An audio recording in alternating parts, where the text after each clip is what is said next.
ABI48 news Gujarat હવે નજર કરીએ આજના મુખ્ય સમાચાર પર। સુરત જિલ્લાના માંગરોળ તાલુકાના વાંકલ ગામે વિદ્યાર્થીઓને પ્રોત્સાહન આપતી એક અનોખી પહેલ જોવા મળી હતી।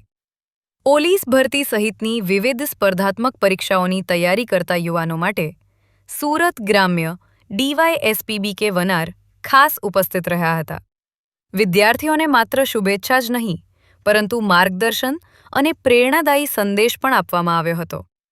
વાંકલ ગામની લાઇબ્રેરીમાં અભ્યાસ કરતા અને પોલીસ ભરતી સહિતની સ્પર્ધાત્મક પરીક્ષાઓ માટે તૈયારી કરતા વિદ્યાર્થીઓ માટે પ્રેરણાદાયી કાર્યક્રમ યોજાયો હતો।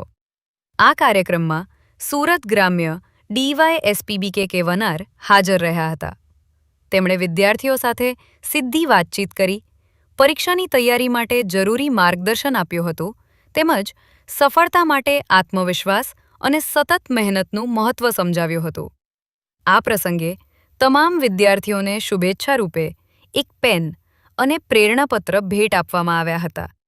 સાથે જ ઉમેદવારોને મોઢું મીઠું કરાવી તેમની ઉજ્જવળ સફળતા માટે શુભકામનાઓ પાઠવવામાં આવી હતી।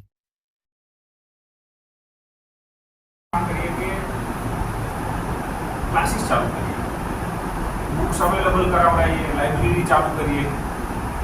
અને આપણે શેડમાં ભણાવતા હતા, તમને ખબર છે કે શેડમાં શરૂઆત કરેલી આપણે, હું ત્યાં પણ આવેલો એકાદ બે વાર। પછી આ લાઇબ્રેરી છે, આ ગામના સરપંચ છે અને આ ગામના યુવરાજ છે, એ લોકોએ એમની પ્રેરણાથી અને એમની ઇનિશિયેટિવથી આ જગ્યા આપણને એલોટ કરી। અને હવે હું કહેવાનું એવું છે કે અદ્યતન લાઇબ્રેરી છે બની રહી છે। એટલે એક શરૂઆત થઈ અહીંથી, વાંકલથી શરૂઆત થઈ અને એ વસ્તુ છે અમારા SP સાહેબ આવ્યા એટલે SP સાહેબને આપણે વાત કરી। સોશિયલ મીડિયામાં બી થોડું ઘણું સ્પ્રેડ થયું એટલે એમને કીધું કે આ બહુ સારું કામ છે, આપણે આને સ્પ્રેડ કરવું જોઈએ, આખા જિલ્લામાં ચલાવવું જોઈએ। એટલે આપણે ધીરે ધીરે પછી વાડીમાં બી ચાલુ કરી। 74 છોકરાઓ ત્યાં હતા, એમને બી આપણે જે કંઈ જરૂરિયાત મુજબ વસ્તુઓ લાવી આપી, બેન્ચીસ છે, એની લાઇબ્રેરી ખોલી આપી, એના માટે પુસ્તકો અવેલેબલ કરાવ્યા। અને છેવાડાના અરપાડા તાલુકામાં પણ આપણે અરણ્ય લાઇબ્રેરી ચાલુ છે અને ત્યાં બી એક 104 છોકરાઓ હતા, એ લોકોને પુસ્તકો આ તે બધી વસ્તુ, ખુરશીઓ આદિ બધી વસ્તુ અવેલેબલ કરાવે। આ એમને PI સાહેબને મોકલ્યા હતા કે તમે જે કંઈ વસ્તુ જોઈએ લાવી આપો, એટલે સોલંકી સાહેબ આવ્યા હતા એમને કંઈ કરી આપ્યું।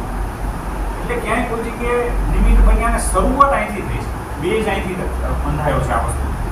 એટલે મને એવું થયું કે ચલો આજે હવે 2-3 દિવસ પછી પરીક્ષા છે 14 તારીખે, તો જે વિદ્યાર્થીઓને આપણે અગાઉ મોટિવેટ કર્યા છે, પાસ થયા છે આટલી મોટી સંખ્યામાં, તો ક્યાંય કોઈ જગ્યાએ નાની એવી ચૂક થઈ જાય અને ક્યાંય કોઈ જગ્યાએ નાની એવી ચૂક થવાથી 1-2 માર્ક્સ માટે રહી ગયા હોય અગાઉની પરીક્ષામાં અને હવે તમે ફરીથી તૈયારી કરી રહ્યા છો, તો મોટિવેટ રહો તમે। અને આમાંથી એવું નથી કે 100% રિઝલ્ટ આવશે। AB48 ન્યૂઝ ગુજરાત સાથે વિનોદ મૈસુરિયા, માંગરોળ।